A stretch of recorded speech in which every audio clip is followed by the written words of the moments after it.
हाँ तो प्यारे कप्तानों, आज बात करेंगे हम भारतीय संविधान के बेसिक स्ट्रक्चर पर। क्योंकि देखिए, किसी भी देश के कानून में सबसे बढ़िया रोल प्ले करता है उस देश का संविधान, ठीक है। क्योंकि कोई भी देश होता है, मैं आपको बता दूं, वो अपने देश के संविधान के हिसाब से चलता है, ठीक है ना। जैसे हमारे घर में हमारे मम्मी या पापा का बनाया हुआ संविधान चलता है, ठीक है ना। किसी राज्य में राज्य परिषद या विधानमंडल द्वारा बनाया गया संविधान चलता है। हालांकि राज्य में होता नहीं है, मैं बस बोल रहा हूँ, ठीक है। आप ये ना सोचें कि राज्य में भी संविधान होता है, नहीं, मात्र देश में एक ही संविधान होता है, ठीक है। और मैं आपको बता दूं, वो जो संविधान होता है वो होता क्या है, तो मैं आपको बताऊं, जो संविधान होता है वो उस देश का सर्वोच्च कानून होता है। सर्वोच्च का मतलब क्या होता है, उस संविधान से ऊपर उस देश में कुछ भी नहीं होता है, ठीक है। न तो अल्लाह होता है, न गॉड होता है, न मतलब ये कृष्ण विष्णु के जितनी होते, कुछ भी नहीं होता। सबसे ऊपर होता है, सर्वोपरि होता है संविधान, ठीक है ना। कुछ लोग अपने धर्म को अपने ऊपर हावी कर लेते हैं तो फिर वो गड्ढे में चले जाते हैं, ठीक है। तो सबसे पहले मैं आपको बता दूं संविधान होता क्या है, ठीक है ना। तो वो उस देश का सर्वोच्च कानून होता है। सर्वोच्च कानून का मतलब क्या, उससे ऊपर न तो राष्ट्रपति है, न प्रधानमंत्री है, न संसद है, कुछ भी नहीं होता, ठीक है। तो ये होता है देश का सर्वोच्च कानून, देश का होता है ये सर्वोच्च कानून। अब चलिए, ये तो समझिए कि सर्वोच्च कानून होता है, ठीक है, इससे ऊपर कुछ भी नहीं होता है। तो मतलब इसकी जरूरत क्या है, ठीक है ना। जरूरत के हिसाब से फिर भी हमें सर्वोच्च कानून से कुछ समझ में नहीं आया तो संविधान क्या होता है। तो देखिए, मैं आपको बता दूं, संविधान एक ऐसा लिखित दस्तावेज होता है। लिखित भी हो सकता है, बिना लिखित भी हो सकता है, मतलब मौखिक भी हो सकता है। कुछ लोगों का मौखिक संविधान होता है, जैसे ब्रिटेन का है, ठीक है। वहां पे संविधान के लिए कुछ भी लिखा नहीं गया है, 2-4 पेज नहीं भरे गए हैं, क्योंकि गरीब बच्चे 4 पेज भर लेते, कुछ प्रॉब्लम हो जाती, ठीक है। तो मैं आपको बता दूं, संविधान एक ऐसा लिखित दस्तावेज होता है जिसके द्वारा उस देश की समस्त प्रक्रियाएं, देश कैसे चलेगा, सरकार कैसे चलेगी, सरकार क्या करेगी, सरकार क्या नहीं कर सकती है, सरकार को कितनी पावर दी जाएगी, ठीक है, सरकार को कहां पे क्या करना है, अच्छे उसके लिए जो भी पावर दी जाती है यानी शक्ति, वो सब कुछ संविधान में निहित होती है, ठीक है ना। देश का राष्ट्रपति हो, उपराष्ट्रपति हो, प्रधानमंत्री हो, उप प्रधानमंत्री हो, हालांकि उप प्रधानमंत्री का पद संविधान में नहीं लिखा गया है, ठीक है ना। कुल मिला के आर्टिकल 74 प्रधानमंत्री के लिए मंत्रिपरिषद की बात की गई है, ठीक है ना। कुल मिला के तो वहां पे जिक्र मिलता है, लेकिन ऐसा कुछ भी नहीं है कि उप प्रधानमंत्री की जिक्र हो, लेकिन ये बनाया जाता है, ठीक है ना। कुल मिला के तो संविधान क्या होता है, फिलहाल के लिए मैं एक और बार फिर से रिपीट कर दूं, संविधान देश का सर्वोच्च कानून होता है जिससे सर्वोपरि कुछ होता नहीं है, पहली बात।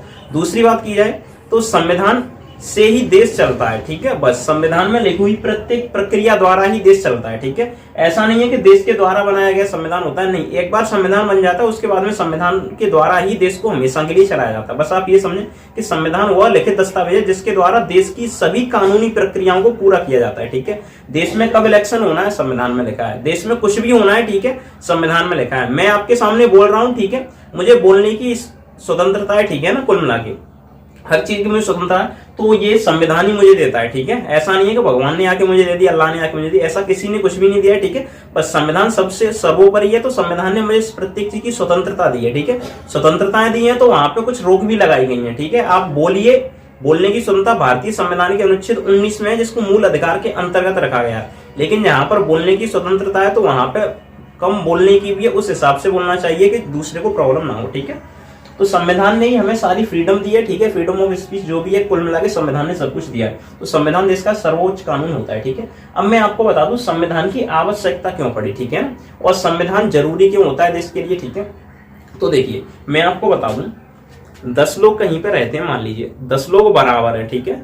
अब बराबर लोग होते हैं तो वो ये नहीं सोचते हैं, ठीक है, कि मैं पैसा कमाऊं और अपने आप का खर्चे उठाऊं, ठीक है। बस ये सोचता है कि मैं उसको लूट लूं, उसका खर्च मैं उठा लूं, ठीक है। तो एक तरीके से मैं आपको बता दूं, गलत गतिविधियों को रोकने के लिए ही संविधान का निर्माण कराया जाता है, ठीक है ना। इसके द्वारा सारा कानून सेट होता है, ठीक है। कोई किसी के ऊपर आक्रमण नहीं कर सकता, कोई किसी को मार नहीं सकता है, ठीक है। ये आर्टिकल 21 में लिखा है, 21-23 में भी लिखा है, कोई किसी से जबरन कार्य नहीं करवा सकता है, ठीक है ना। कुल मिला के जैसे मैं हो गया 25 साल का, तो 15 वर्ष का मुझे बच्चा मिलेगा, मैं तो उसको जबरन पकड़ के कार्य करवा लूंगा, ठीक है। तो क्योंकि मैं अपने बल के बूते पे करवा सकता हूं, ठीक है। तो ऐसा मैं नहीं कर सकता हूं, ये संविधान ने रोक लगाई है। सबको समान अधिकार दिए हैं, ठीक है। संविधान का मतलब होता है समान विधान, ठीक है ना। और समान विधान का मतलब होता है समान, और विधान का मतलब मैं आपको बताऊं कानून। तो सबके लिए समान कानून होता है, ठीक है। आरक्षण वो बात अलग है, ठीक है, उसके लिए मैं कुछ नहीं कह सकता हूँ आरक्षण फैलाने के लिए। तो इसकी आवश्यकता क्यों होती है, तो सबको समान नजरिए से देखने के लिए, ठीक है ना, आवश्यकता क्यों होती है। तो मैं आपको बता दूं, सबको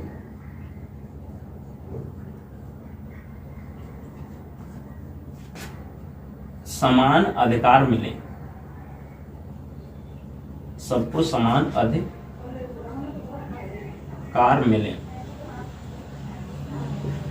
इसलिए संविधान की आवश्यकता होती है, ठीक है ना, कुल मिला के, क्योंकि संविधान से ही देश चलता है, ठीक है, संविधान से ही देश चलता है। लेकिन भारतीय संविधान का विकास कहां से हुआ, अगर मैं ये भी आपको बता दूं कि भारतीय संविधान का जो विकास है, विकास कहां से होना स्टार्ट हुआ, ठीक है, भारतीय संविधान बनाने की आवश्यकता क्यों पड़ी, ठीक है, तो मैं आपको बता दूं, देखिए अंग्रेजों ने भारत पे आके शासन किया, ठीक है, तो अगर कोई व्यक्ति किसी के द्वारा सताया जाता है, तो जो व्यक्ति सताया जाता है उसको कुछ ना कुछ तो उससे बदला लेने की कार्रवाई उसके मन में आती है, ठीक है। तो अंग्रेजों जब भारत में आए थे, ठीक है, तो जब उन्होंने 1757 का, ठीक है ना, प्लासी का युद्ध लड़ा, ठीक है, कब का, सन 1757 का प्लासी का युद्ध, और सन 1764 का, ठीक है, बक्सर का युद्ध लड़ा। तो उन्होंने क्या किया, भारत का जो बंगाल है ना, बंगाल जिसको आज आप पश्चिमी बंगाल और बांग्लादेश बोलते हैं, ठीक है, तो भारत का जो बंगाल है वहां पे अंग्रेजों ने अपना प्रभुत्व स्थापित कर लिया, ठीक है ना, भारत के पश्चिमी बंगाल में, ठीक है, उन्होंने अपना प्रभुत्व स्थापित किया, ठीक है, जिससे वो धीरे धीरे हर चीज की तरफ फैलने लगे, ठीक है। तो वहां से भारतीय संविधान की नींव डली, क्योंकि मैं आपको बता दूं और किसी को सताया जाएगा, ठीक है, तो वो कुछ ना कुछ करेगा। तो भारतीयों ने सोचा क्यों ना हम पहले तो अपने देश के लिए एक ऐसा कानून बनाए, ठीक है, जिससे कि हम अंग्रेजों के खिलाफ लड़ सके। तो उसके लिए भारतीयों का एक होना बहुत जरूरी था, पहली बात। दूसरी बात आती है कि ये यहीं पे नहीं रुके, ठीक है ना, आपको बता दूं, तो ये मात्र ऐसा नहीं है कि 1757 का प्लासी का युद्ध किया, उसके बाद में ये भारतीयों के ऊपर लगातार नए नए कानून लाते रहे, ठीक है ना, भारतीयों की संपत्ति को हड़पना, कुछ भी करना, डलहौजी की फूट डालो और राज करो की नीति, ठीक है, कुछ इस तरीके से, ठीक है। तो फिर इसके बाद में ये और भी कानून लेके आए, जैसे 1773 का, ठीक है, अगर मैं बात करूं 1773 का रेगुलेटिंग एक्ट है, ठीक है, उसके बाद में 1784 का ईस्ट इंडिया एक्ट है, और भी ये अपने तरीके से खतरनाक खतरनाक कानून लाते रहे, ठीक है, और उन्हीं कानूनों से परेशान होते हुए भारतीयों ने अपना संविधान बनाने की सोची कि हम अपना संविधान बनाएंगे, अपने देश में अपने हिसाब से रहेंगे और इन अंग्रेजों को खदेड़ देंगे, ठीक है। तो बस ये कंडीशन थी, इसलिए भारतीय संविधान का विकास हुआ था, ठीक है ना। अब मैं डायरेक्ट पॉइंट पे आता हूं, ठीक है ना, कुल मिला के, क्योंकि मैं वीडियो को ज्यादा लंबा कर नहीं सकता हूं, ठीक है ना, कुल मिला के और भी टॉपिक अदर वीडियो में आपको समझाए जाएंगे, ठीक है, कि भारतीय संविधान, ठीक है ना, कितने दिनों में बना। सबसे पहले मैं आपको बता दूं, तो देखिए होता क्या है, जब 1784 आती है तो धीरे धीरे, ठीक है, भारतीयों पे और ये अधिक कानून बनाना स्टार्ट कर देते हैं, ठीक है, भारत में और अधिक घटनाएं गंभीर होना स्टार्ट हो जाती हैं। एक समय तो जब ऐसा आता है कि सन आता है आपका 1857, जब अंग्रेज भारत पे बहुत ही बड़ी प्रॉब्लम क्रिएट कर रहे थे, तो 1857 में क्रांति होती है अंग्रेजों के खिलाफ, ठीक है ना, जिसको दबा दिया जाता है, ठीक है। लेकिन इस क्रांति के बाद में मैं आपको बता दूं, भारत में बहुत अधिक, ठीक है ना, क्रांतिकारी, ठीक है, यानी क्रांतिवीर कहूं या देशभक्त कहूं, कुछ भी कहूं, ठीक है ना, वो जन्म लेते हैं और फिर वो जाके अंग्रेजों के खिलाफ आवाज उठाते हैं, ठीक है, जिसमें आपके नेहरू हो जाते हैं, ठीक है, सरदार वल्लभ भाई पटेल हो जाते हैं, भगत सिंह हो जाते हैं, सुखदेव, राजगुरु, ठीक है ना, खुदीराम बोस, चंद्रशेखर आजाद, ठीक है, और भी बहुत सारे हो जाते हैं, जैसे रामप्रसाद मिश्र, ठीक है ना, अशफाक उल्लाह खां है, ठीक है, अदरवाइज ये सभी क्रांतिकारी जन्म लेते हैं उसके बाद में, ठीक है ना। उसमें से ये भी होते हैं जैसे भीमराव अम्बेडकर है हमारे, ठीक है ना, एन कृष्णा, ये सभी नाम आप पढ़ सकते हैं, ठीक है ना, कुल मिला के। मैं पढ़ने के लिए वीडियो को लंबा नहीं करना चाहता हूँ, ठीक है, कुल मिला के। तो ये जब जन्म लेते हैं, ठीक है, तो उसके बाद में क्या होता है कि भारतीयों की क्रांति, ठीक है ना, और अधिक उग्र हो जाती है, ठीक है। लेकिन अंग्रेज भी कम नहीं होते हैं, अंग्रेज फिर से भारतीय क्या करते हैं, एक बार तो बात है 13 अप्रैल सन 1919 की, ठीक है, जब जलियांवाला बाग नरसंहार हुआ था, क्योंकि कुछ भारतीयों की भीड़ वहां पे क्या अंग्रेजों के खिलाफ सभा करने के लिए जुटी थी। तो अंग्रेजों में से जो ओ डायर था उसने ऑर्डर दिया जनरल डायर को, उसने उन पे गोलियां बरसा दी, ठीक है। इस बात को भगत सिंह देख रहे थे, ठीक है, कुल मिला के। तो भगत सिंह ने क्या किया, लंदन जाके, ठीक है ना, भगत सिंह ने तो नहीं लेकिन उधम सिंह ने ये काम किया था, लंदन जाके खुद उस जनरल डायर को गोली मारी थी, ठीक है। मैं आपको बता दूं मेन कंडीशन क्या, भगत सिंह को तो फांसी पे चढ़ा दिया गया था, ठीक है ना, सैंडर्स की हत्या के केस में, ठीक है। उसको छोड़ के मैं बात करूं तो देखिए एक इंपॉर्टेंट क्वेश्चन मैं आपको बता दूं, तो ऐसा करते करते, ठीक है ना, सन 1930 आता है। तो सन 1930 की अगर मैं बात करूं तो भारत में पहली बार, ठीक है ना, 26 जनवरी 1930 को पहली बार स्वतंत्रता दिवस मनाया गया। हम आजाद नहीं हुए थे, लेकिन अंग्रेजों को मिर्ची लगाने के लिए ये सब किया गया था, ठीक है ना, आपको ध्यान रखना। पूछता है क्वेश्चन, भारत में पहली बार स्वतंत्रता दिवस कब मनाया गया, तो 26 जनवरी सन 1930 को, ठीक है। और मैं बता दूं वो भी एक संडे की घटना थी। पहले भारतीयों ने डिसाइड किया था कि हम जनवरी के महीने में, अंग्रेज अपने देश को छोड़ते हैं तो छोड़ते नहीं, हम खुद से अपना स्वतंत्रता दिवस मनाना स्टार्ट कर दें। बस ये उनको मिर्ची लगाने के लिए था और कुछ भी नहीं था, ठीक है। उसके बाद में धीरे धीरे सन आता है 1946, ठीक है, सन आता है आपका 1946। 1946 में क्या होता है कि इंग्लैंड से कैबिनेट मिशन आता है, ठीक है ना, जिसको आप क्रिप्स भी बोल सकते हैं, ठीक है। उसमें आपका होता है काल का मतलब होता है क्रिप्स, अलेक्जेंडर लॉरेंस, ठीक है, पैंथिक लॉरेंस, ठीक है ना। कुल मिला के ये तीनों आते हैं तो भारतीय संविधान को, ठीक है, क्योंकि द्वितीय विश्व युद्ध शुरू हो चुका था, ठीक है, तो जिससे अंग्रेज कमजोर पड़ रहे थे, ठीक है, और भारतीय लोग जो थे द्वितीय विश्व युद्ध में अंग्रेजों की सहायता कर रहे थे, तो उनको यहाँ पे क्या भारत को आजाद करना उनकी मजबूरी बन चुका था, ठीक है। तो 1946 में वो अपना मिशन भेजते हैं काल, ठीक है, जिसको आप क्रिप्स मिशन बोल सकते हैं, ठीक है ना। कुल मिला के तो ये मिशन आता है, इसी मिशन के आधार पर भारतीय संविधान को बनाया जाता है, ठीक है ना। तो कुल मिला के क्रिप्स मिशन के आधार पर भारतीय संविधान को बनाया जाता है। तो भारतीय संविधान की प्रथम बैठक होती है, यानी भारतीय संविधान को कब से बनाना स्टार्ट किया जाता है, तो मैं आपको बता दूं 9 दिसंबर सन 1946 से बनाना स्टार्ट किया जाता है। और भारतीय संविधान में आपको बता दूं 2 वर्ष 11 माह और 18 दिन में बनके तैयार हो जाता है, ठीक है। इसको बनाने की जो कुल लागत आती है, अगर मैं लागत ही आपको बता दूं तो ये आती है 63,96,289 रुपए की आती है, ठीक है। इतने रुपए की कुल लागत आती है भारतीय संविधान को बनाने की। ये पॉइंट भी आपको याद रखना है, ठीक है, पूछता है कभी कभी। 2 वर्ष 11 में 18 दिन में बना। तो ये बनके कब तैयार हुआ, तो मैं आपको बता दूं ये बनके तैयार हुआ था आपका 26 नवंबर सन 1949 को, ठीक है। अब देखिए 26 नवंबर 1949 को बना, लेकिन इसको उस समय लागू नहीं किया गया। क्यों नहीं किया गया, तो उसका टॉपिक मैंने यहाँ पे लिख लिया है। देखिए नवंबर में अगर हम लागू कर देते 26 नवंबर को, तो फिर इसका क्या महत्व रहता, ठीक है ना। भारत आजाद तो 15 अगस्त 1947 को हो चुका था, ठीक है। अगर मैं यहाँ पे लिख दूं आजादी हमको मिली थी अंग्रेजों से 15 अगस्त, ठीक है, 1947 में, ठीक है। उसके बाद की बात की जाए तो ये देखिए 26 जनवरी 1930, तो यहाँ पे 26 जनवरी में और 26 नवंबर में 2 महीने का अंतर है। तो इस दिन की, ठीक है ना, ये जो 26 जनवरी है इस दिन की, ठीक है ना, क्या वैल्यू को बरकरार रखने के लिए हमने अपने संविधान को 2 महीने तक लेट कर दिया।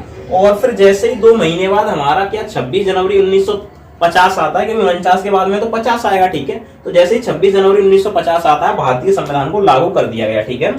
अब भारतीय संविधान जैसे ही लागू हो गया, ठीक है, तो मैं आपको बता दूं अब इसके बारे में। भारतीय संविधान को यह बताया जाता है बनाया किसने था, तो मैं आपको बता दूं एक समिति थी जिसको हम ड्राफ्टिंग समिति इंग्लिश में, हिंदी में प्रारूप समिति बोलते हैं, ठीक है।